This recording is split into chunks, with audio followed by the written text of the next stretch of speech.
Yay. Okay. So it's live. Just us today because Jerica couldn't join. So the first question was just how does time function in the book? Why did Patricia Grace choose to use time in this way? And what implications can be seen in her use of time? Um, I kind of liked the book, like jumping back and forth a little bit. It was hard to follow at first, but like once you kind of realize that it's like them like looking back in their memories or like flashbacks, it was a cool way to like move the book along. And in one of my other classes, we were talking about like polychronic and monochronic time, like how different cultures around the world, like their lifestyle is kind of like based around like differences in time. Like in North America, or like white people, like Caucasian people, usually stick to like monochronic time, where like everything, like we worry so much about like being somewhere on time and like only doing one thing at a time so we can focus on it. And there are other cultures like in South America and over in like Asia, um, it's more like polychronic where they can like focus on a bunch of things at once, and like time isn't really as important to them. Like they like, especially in like South American cultures, make time for like siestas and stuff like that. So I thought it was cool. I think that New Zealand uses more like polychronic time, and so that kind of like fits with the framing of the book. Yeah, I also thought it was super cool how it was like going from different perspectives. And so it was like not everything was like linear and like happening like at the same time. It was like everybody was telling their part of the story, and so it was a little bit different when it happened and when it happened. And I think, like you said, it's in like land for like white people. It's very much like everything has to happen like chronological order, and it's just very static. We don't like change, but it's interesting to read it and be like, weird, like not everybody functions this way and has this stigma attached to it of like you have to do it this way. So yeah. Yeah, I thought that was really cool. It's cool like to read books from like a different perspective, or like something that's like outside of our cultural norms, which is really Yeah, cool. and I think we've done that with every book we've read this semester. I've been like, wow. Yeah, which is cool. I can appreciate it because normally like I feel like I just kind of stick to like stuff that I know, or like stuff that like I think I'll like because of the way it's written. So it's cool to like kind of go outside my comfort zone every single time. Yeah, for sure.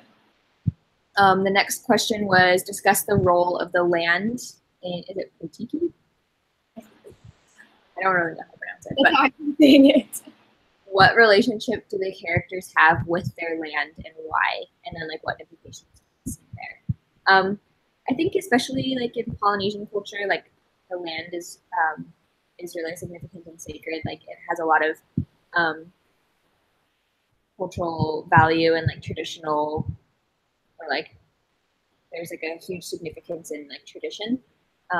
And so to like live on your ancestors' land and like to have a certain area for like burial grounds and like the meeting house and um, like the architecture and the layout of the land was pretty cool. I think it's just very like specific to Polynesian culture, especially New Zealand. So I think that the characters and the land, it's kind of like how here in Hawaii, like um, the whole like malama kaina, like you take care of the land will take care of you um, mindset.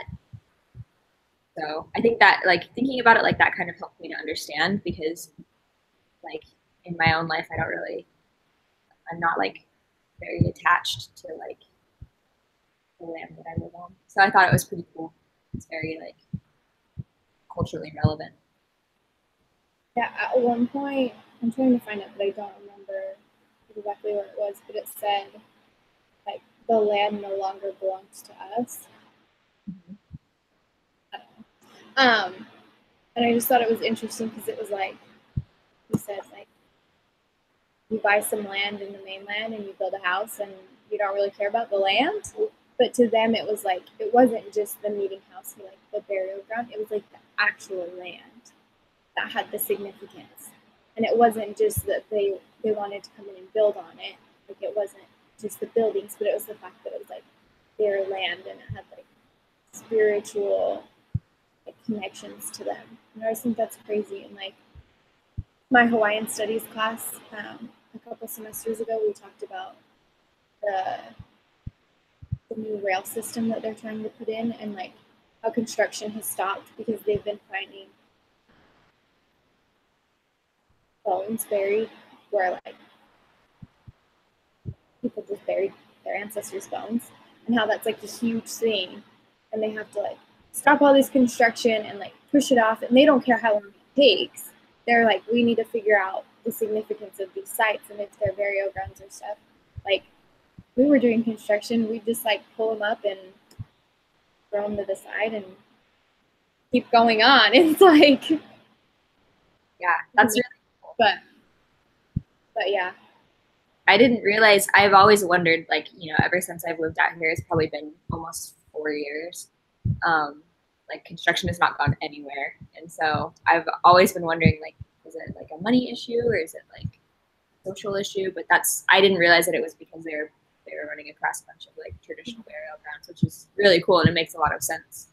I used to live on the Big Island, and there is like obviously a lot of the same thing. Like people used just like the land as burial grounds, and there's like a lava tube along the highway, like close to where I lived, where it was like unmarked, obviously, but it was like where some Hawaiian royalty had been like buried or like laid to rest, and so um, like if you know where you're going, you can like hike through the cave and you can like find the burial grounds, and it's really cool because like if once you like walk into the cave, it's like a big dome, and then like up towards like the very top, like up by the roof, they have like little like 6-foot like scoops like carved out of the cave, and that's like where they like laid them to rest. And there's still like a bunch of like offerings and stuff there if you go, and there's like obviously a lot of tradition there too. Like if you go, you're supposed to leave an offering and like be super respectful. But it's really cool to see how different cultures like use the land and take care of it. That was on the political side of it, it's like it's not really them being like, oh, we want this land for like power or you know just like being petty about it. It's like this land belongs to us and our ancestors and it's sacred. And it was like a totally different aspect of like a political fight. But then you have the construction workers that are like big, powerful people that have that agenda.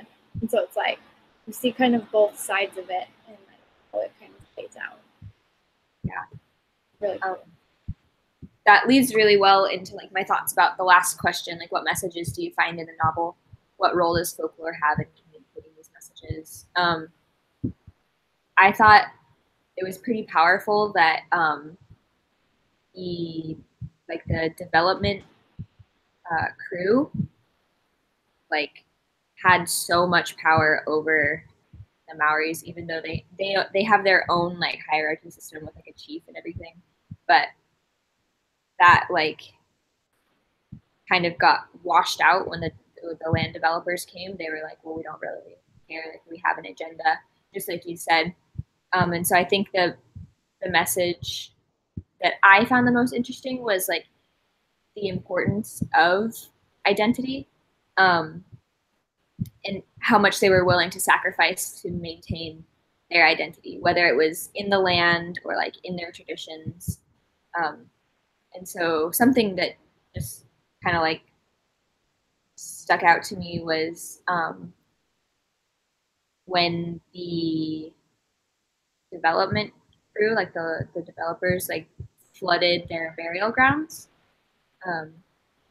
Just how much like devastation that caused. I thought it was really interesting because I feel like in many other cultures, like especially like North American, um, just like we said earlier, like money and power moves things faster than like tradition and culture, and so for them to just like completely ignore the people that they were like harming so that they could keep building. Yeah, and I think as you were saying that, like I was just thinking about American born Chinese. I feel like these kind of like the first and the last book kind of sandwich everything together and they're kind of the same and like kind of teaching of like you said, like cultural identity and like kind of like it doesn't really matter what anybody's telling you. Like these people stood their ground and were like, this is our place, and they weren't just quick to give up on it. And so I think it's like I also think like you said of how we're kind of taught here of like you take care of the land takes care of you. And I think it was also a really powerful message of like it's kind of a two-way relationship.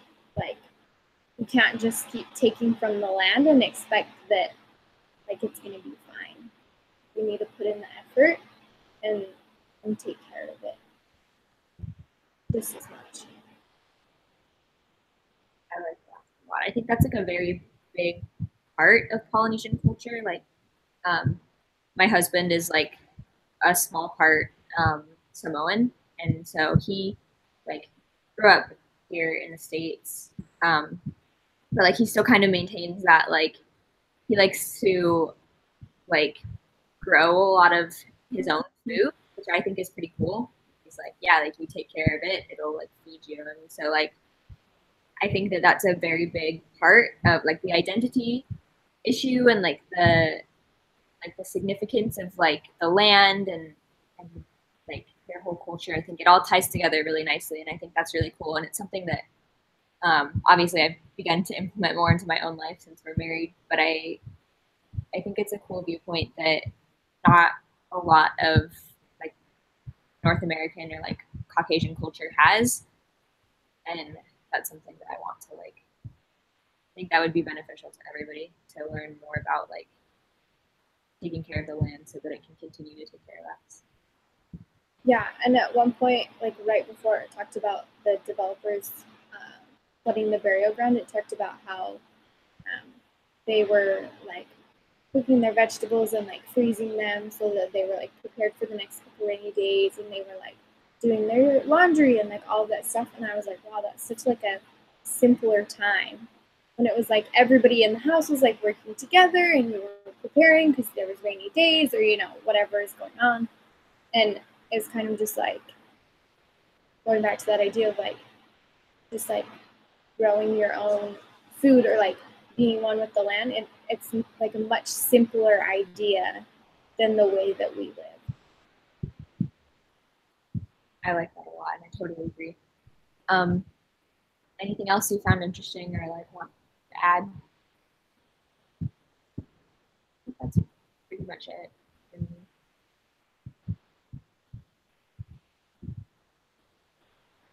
Um, I'll do the write up just to make sure that it gets done, but hopefully Nate will join in and be able to help out too. So I'll write it up just in case. Sounds good. All right. See ya.